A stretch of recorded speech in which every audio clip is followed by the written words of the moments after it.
Saving money on your real estate transactions is my favorite part of this job. So in this video, I'm going to go over the top 5 ways that we're helping our clients save money, whether they're buying, selling, or investing in real estate. This is going to be, if you're thinking about purchasing in 2023, you might want to stick around. You've probably heard of some of these, but not all of them. And I'm going a little bit in depth in each one. This might be a little bit of a long video because these are some big strategies, and each one could probably be an hour-long discussion itself. But I want to go through this.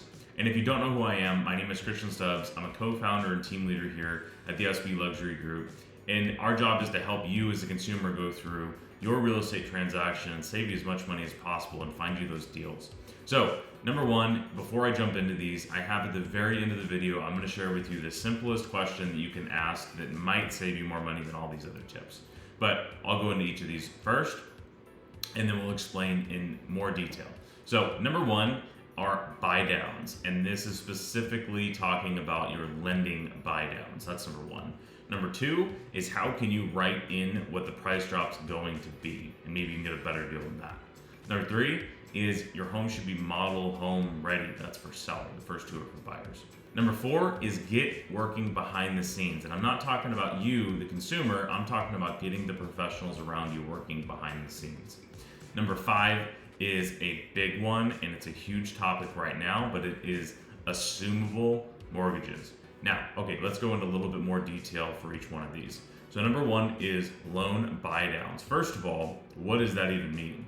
Well, up until the last 6 to 8 months, we've never really haven't really heard the term buy down thrown around very much at all. When interest rates are really low in an environment where they're not changing very much, buy downs really don't make very much sense. Well, let's start with what is a buy down.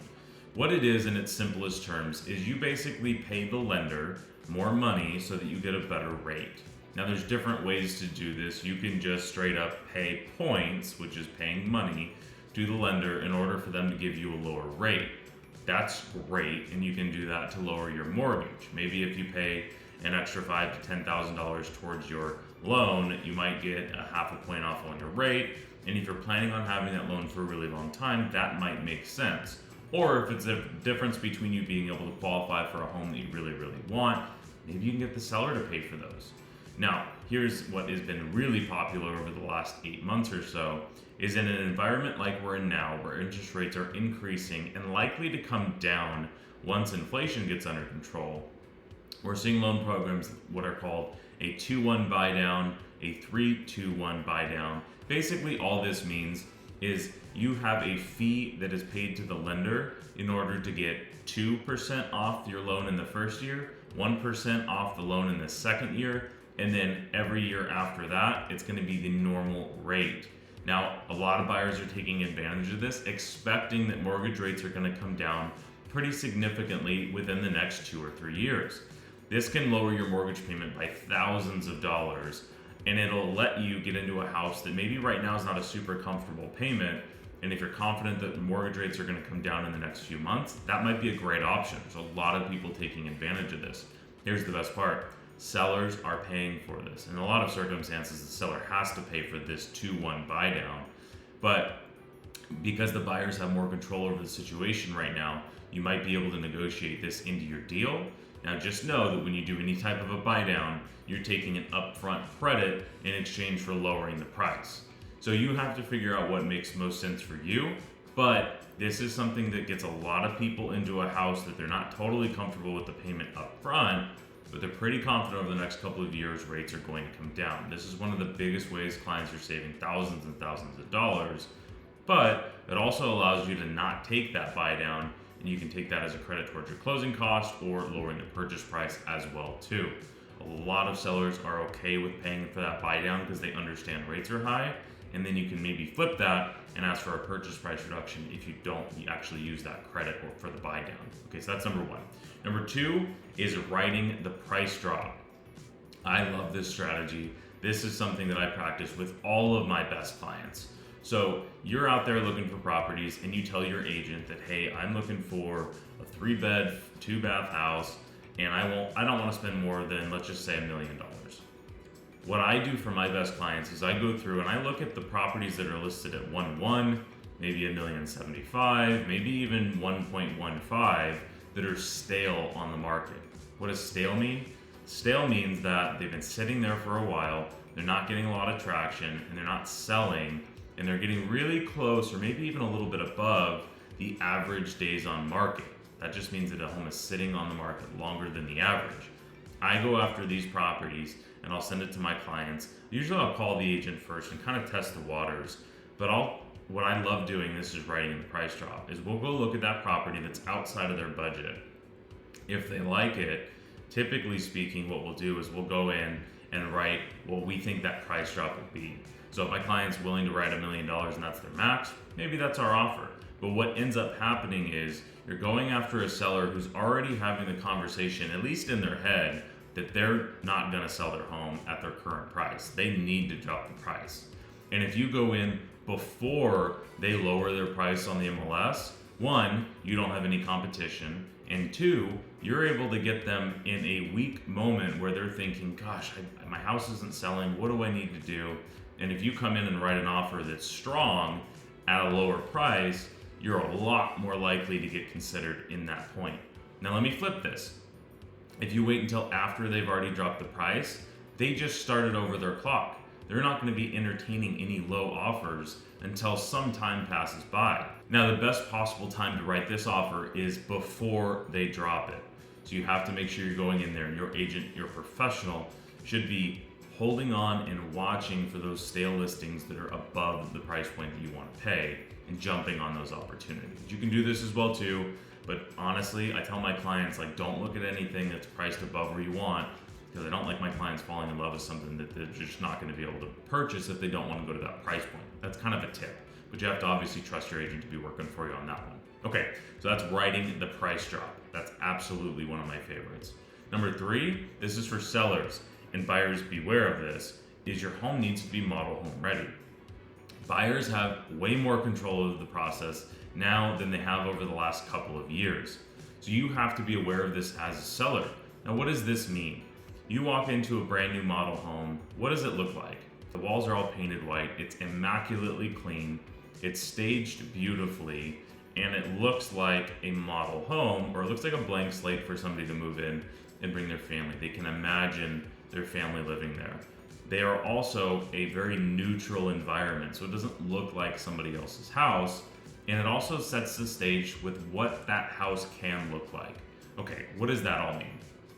Model home ready just means sellers right now that are going ahead and spending the money up front to make sure that their house looks good and then they price it right. Those are the sellers that are having the best time in this market right now. So the basics are carpet, paint, and stage.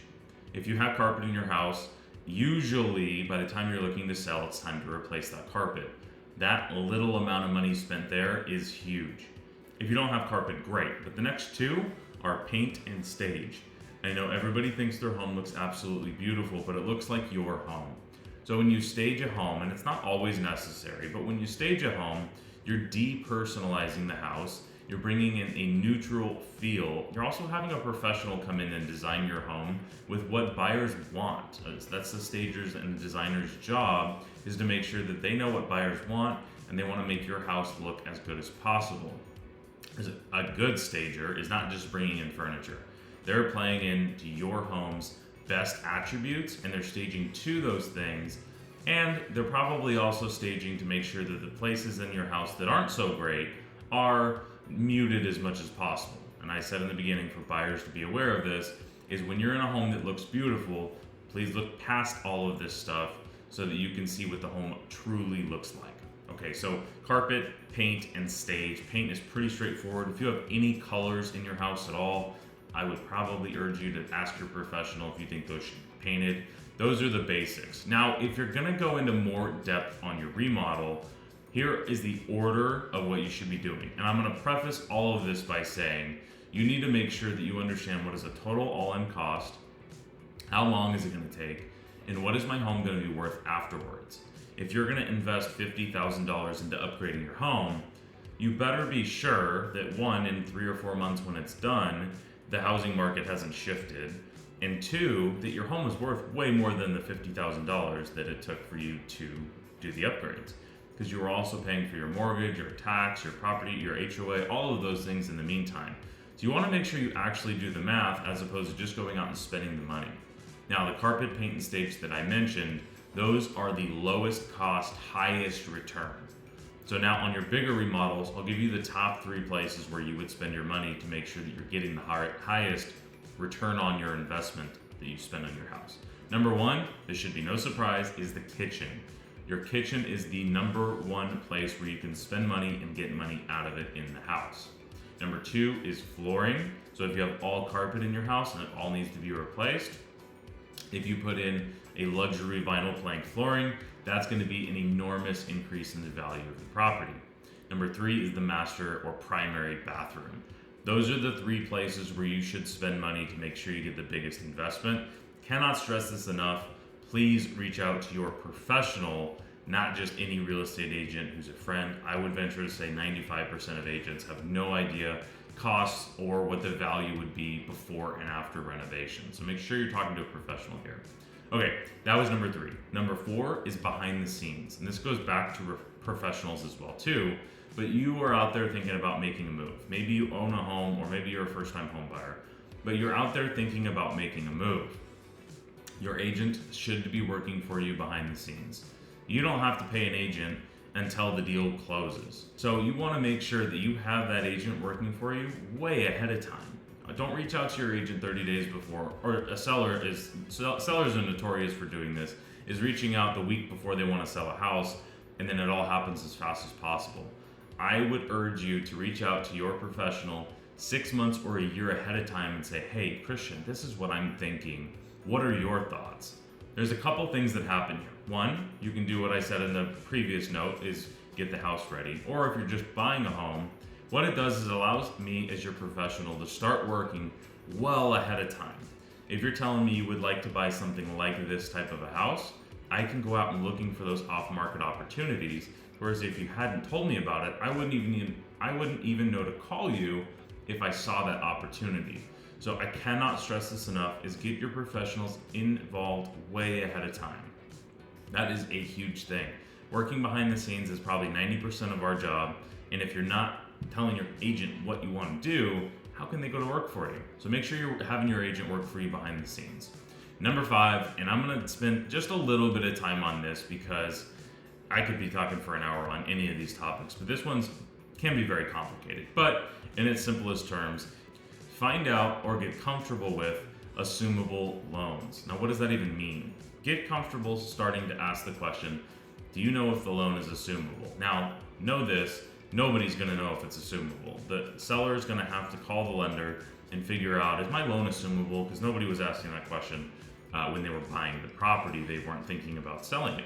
But it's not impossible for that loan to be able to be assumed by the buyer. Well, what does that actually mean?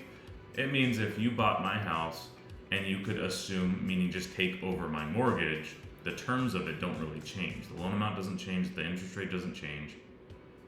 So it's an opportunity. Now, I won't go into too much detail because it can get very complicated, but really my only ask here is have the conversation of, is it even possible? Because loan amounts are probably going to be really low. So if you have a lot of down payment, it might make sense if that person's refinanced in the last couple of years. Okay, so those are my top 5. Let's go back through them really quick. It was the buy downs, huge to save money in the short term. Number 2 is riding the price drop. This is where the deals come in, but you have to be working hard on this one. Number 3 is getting your model home ready. If you're selling and buying, you really want to reach out and talk about a buy before you sell option that allows you to make sure your home is ready. Number 4 is having your professional agent work behind the scenes as quickly as possible or as early in the process as possible. Number 5 is just get in the habit of asking, is it assumable or is there an assumable loan here? All right, so if you have any questions on any of these things, I would urge you to say, reach out to me, reach out to your professional agent. But if you aren't subscribed to our YouTube channel, we put out videos like this all the time, and I'm making a commitment to make more of these videos because what I'm realizing is through the shifted market, there are more questions, it seems, than there are answers. So I want to give as much value to you as a consumer as possible. That's number 1. So my last ask for you is to put yourself in the best position you can. Get knowledge, Get your agents working for you. Get your professionals that you're going to have to use anyway. Get them out there working for you. All right, and this was my tip that I said in the beginning that I would save for the very end. So first of all, thank you for sitting around and watching. And if you are still watching and you're not subscribed to our YouTube channel, if you could hop over there and press subscribe, that would be awesome. If you're thinking that you may move if you got a ridiculous offer, which are still happening right now, call your lender and ask if your loan is assumable. The answer is yes. Call me or call your agent and say, hey, my loan's assumable. I have a 3% interest rate. If I were to move, I'd probably move here, but if you can find a ridiculous offer on my house, I consider it. That is going to be buyer or the seller right now who gets the best possible deal if you have a great loan that is assumable. Not very many are, but it's worth the 30-minute phone call to the lender. You would call your loan service provider to figure that answer out. So I'm asking you to go ahead and put yourself in the best position you can possible. Get your professionals out there working for you. Make sure you have as much information as you can. In any way that we can help, we are happy to. If you're not subscribed to our YouTube channel, head over there, subscribe to that. And if you didn't get this in your email inbox, go to ocmarketupdates.com, register for our newsletter. We send this out every Friday with the most relevant information of what's going on in our local market here in Southern California. So again, thanks for watching. I appreciate it.